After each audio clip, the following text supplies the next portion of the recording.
আসসালামু আলাইকুম প্রিয় দর্শক শ্রোতা। একটা সুন্দর ফুল দেখেন। এই ফুলটা আপনারা অনেকেই হয়তো নাম জানেন। এটার অনেকগুলি ফুলের ভ্যারাইটি আছে, অর্থাৎ এইটাই প্রথমে আমরা জানি যে বার্ডস অফ প্যারাডাইস। এই বার্ডস অফ প্যারাডাইসের এখন অনেক ভেরিয়েশন বেরিয়েছে। তো এটা কেন বার্ডস অফ প্যারাডাইস বলা হয়, এটার আরেকটা সুন্দর কিন্তু বলা হয় যে এটা জান্নাতের পাখি।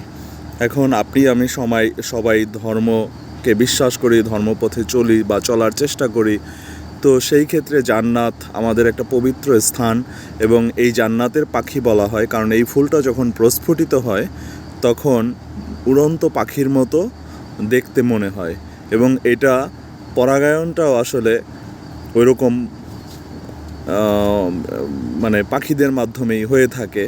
তো সেই ক্ষেত্রে এটাকে জান্নাতের পাখি বলা হয়। আর এই যে সুন্দর একটা ফুল, এই ফুলটা আপনি যদি একবার একটা গাছ লাগিয়ে থাকেন তাহলে আর আপনাকে লাগাতে হবে না, কারণ এর বংশবৃদ্ধি কন্দ প্রকৃতির, অর্থাৎ কন্দের মাধ্যমে বংশবৃদ্ধি হয়, এবং এটা আপনার একবার লাগালে আর মরবে না। সেখান থেকেই আপনি সবসময় ফুল পাবেন এবং চাইলে অনেকগুলো গাছও তৈরি করতে পারবেন। আর ফুলগুলি দেখলেই আপনার মানে ভালো লাগবে যে এত সুন্দর ফুল হতে পারে।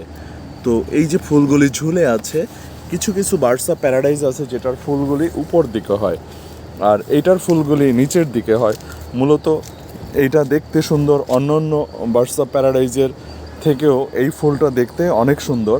এটা পাতাটা অনেকটা কলা পাতার মতো, এবং গাছগুলি খুব যে রোদ্রে ভালো হয় তা না, হালকা ছায়া হালকা রোদে খুব ভালো হয়। এবং একবার লাগালে আপনাকে আর লাগাতে হবে না, পরে দেখবেন যে আপনাকে কাটতে হচ্ছে, কারণ এত বেশি ছড়িয়ে যায়। তো এই জান্নাতের পাখি এই ফুলটাকে বলা হয়।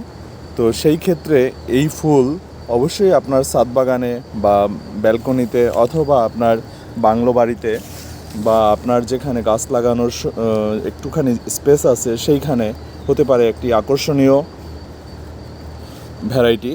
তো এই রকম সুন্দর কালেকশন করতে চাইলে আপনাকে চলে আসতে হবে Savar cantonment DC nursery and services. ধন্যবাদ সকলকে।